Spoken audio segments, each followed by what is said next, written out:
Yes. To the news, Chris. Well, beginning this morning, a 6th District police officer will patrol all elementary schools in the area. The added security comes after recent gun battles at LaFawn Elementary. Over the past 6 weeks, the gunfire has moved from the streets into the school before teachers and students actually arrive there. Investigative reporter Richard Angelico has the story. Temperatures now near 60. Okay, let's get to the news quickly here. Time has run out for Libya this morning. United Nations sanctions are now taking effect. They took place at 1 o'clock this morning. New Orleans time. Do I not have a microphone on? I have one somewhere. Oops. Fell off. But Here, let me use mine. So time has run out for Libya, as we're saying. No sales of any military equipment to that country. Parish President Luke Petrovich can veto that council plan. He says he will make a decision within the next couple of days. Well, budget problems are also facing Governor Edwin Edwards for the rest of the state, Alec. Oh, you got caught. Am I eating my lunch right now? My goodness gracious. On Thursday, Continue. Edwards ordered $93 million in cuts. He says he will keep the state from going broke, Jared Breaux reports. Hey, she even looks good with her hair not combed, Marie. Really? She looks good right now, Alec. That's true. You're right. Whoa! Take back my hand, Gifford, or I will draw back a bloody nub. Whoa! Uh-oh. She's getting up. I'll tell you what we better do, folks. No, come on. I knew this would happen one day, so what should we do? Should we maybe... I think we better suspend this interview right now. We'll be back in just a minute with more. Well, I'll tell you. I tell you what, Reggie, can you come over and get the dog? Why don't you come? No. Well, you know what? So I noticed she was telling in my barking ear, at we your have no voice. place to go except to sit here with our dog and be nice Well, to let's talk about something else. Talk about some of your programs you got going, Marie. There is a special program that's taking right. place We're having this a pet weekend. photo day this weekend. Friday and Saturday, we'll be taking pictures of people's pets at Winn-Dixie stores and at Schwegman stores. We'll be making photo buttons for a $5 donation to the Louisiana SPCA.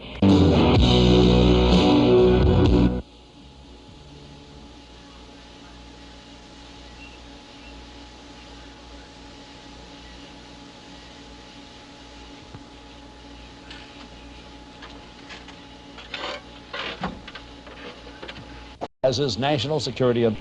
For parents,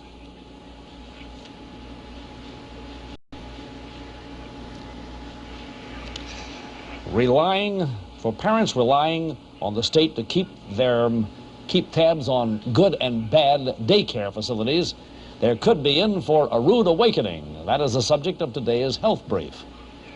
Okay.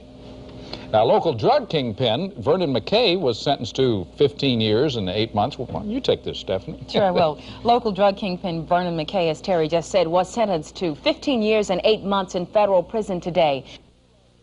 Quickly, can you get a feeling there about Jim Finks' candidacy? As Pat Bowen alluded to, the Den voter, is it dead, or do you feel like he may have those 19 votes? I can't hear. Okay, Buddy, obviously we have a little audio problem there.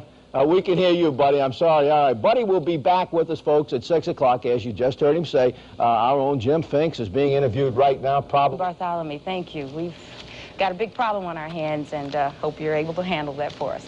Thanks for joining us.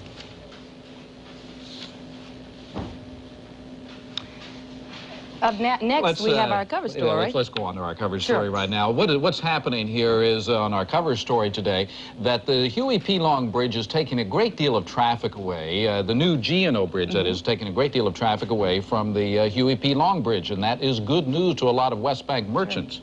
That's right. Those that have been located close to the G&O are hoping the traffic from... Sports and weather on 6 News Weekend at 10. That is our report for now. For Steve Bellis and Vince Marinello, I'm Gary Mattingly. We leave you now with some more scenes of memorial services at Chalmette Battlefield. We'll see you tonight at 10 o'clock. If I died 23, won't you bury me? In the French Tennis Open in Paris, top battle Andre Lecomte, the only Frenchman left in the tournament. Lecomte's 11-seeded, and he upset Beckett today in 5 sets, 6-7, 6-3, 6-1. To race on a day like this one, you've got to love it. And boats did enough to start the 2nd annual Mississippi River Race this morning in front of the Riverwalk. The 1,039-mile trek to St. Louis with a stop in Memphis began at 7:30 a.m. Rain likely for this evening, 77 for the overnight low. By morning, 77, of course, scattered showers and thunderstorms and east-southeasterly flow, and that's an old picture. I kind of forget that. What a piece of art here. It looks like somebody threw some paint up there, but what we're talking about is a 60% chance of rain in the afternoon for tomorrow.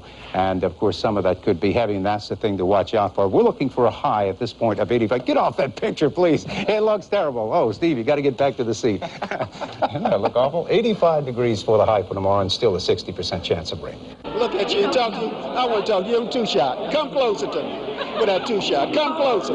Come closer. Get in close. You're too far from me for two-shot. That's almost a zero shot as far away as you are. Oh, my husband's somewhere around here. I'm not worried about your husband. I can handle him. Surely I can handle him. You don't think I can? Questions are being raised about a possible conflict of interest in the proposed buyout of NOPSI. And if you try to do battle with a vending machine, you could lose your life. I'm Stephanie King. Stephanie King. That's me. And 6 News Midday is next. Well, as we told you, Dan Melham's over at Canal Place where they're getting set to light that big Christmas tree. And, Dan, this has got to be perfect weather, at least for a Christmas type of feeling with the cool weather that moved in. But I understand you got a tropical depression out there. All right, Dan is, they've got a lot of activities going on right there. I'm told that Dan is not quite ready for us just yet. However, we will go to him in just a second. In the meantime, I do have a couple of closings to tell you about. They might affect you. The Harvey Canal Tunnel will be closed to traffic between 9 a.m. and 3 p.m. tomorrow because a movie is being filmed in that tunnel. So avoid the Harvey Tunnel between 9 a.m. and 3 p.m. tomorrow. And Nichols High School will also be closed tomorrow due to some electrical problems. So Nichols High School closed tomorrow, electrical problems.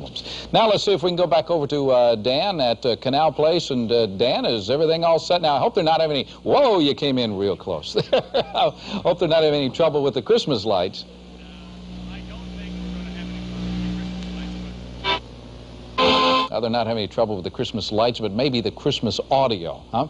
A little holiday mess up. We'll be back. And they used to think it was a permanent thing with you all your life, and now it's apparently reversible. Good news.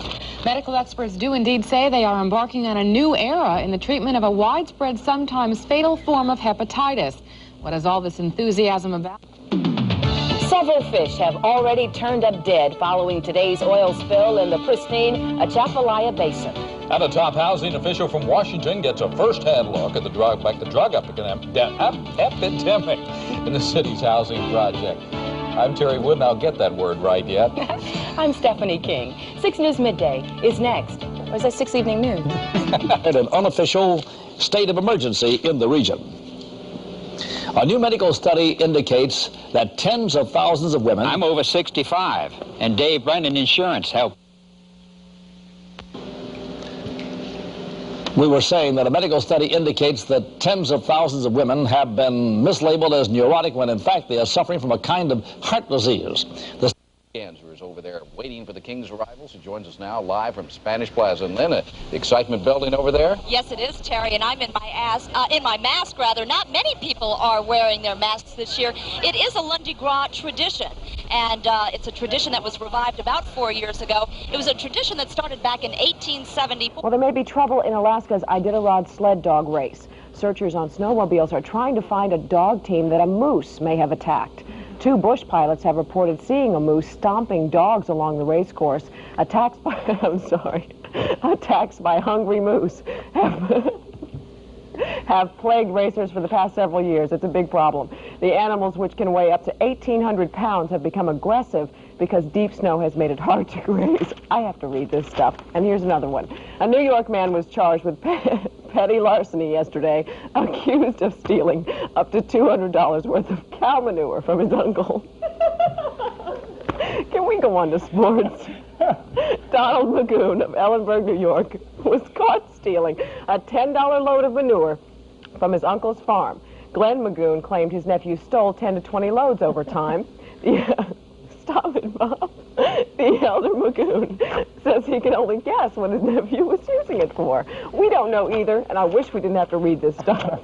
Voters in Harrison and Jackson could bring the controversial dockside gambling proposal back next year. keeping the Port of New Orleans afloat is at issue tonight.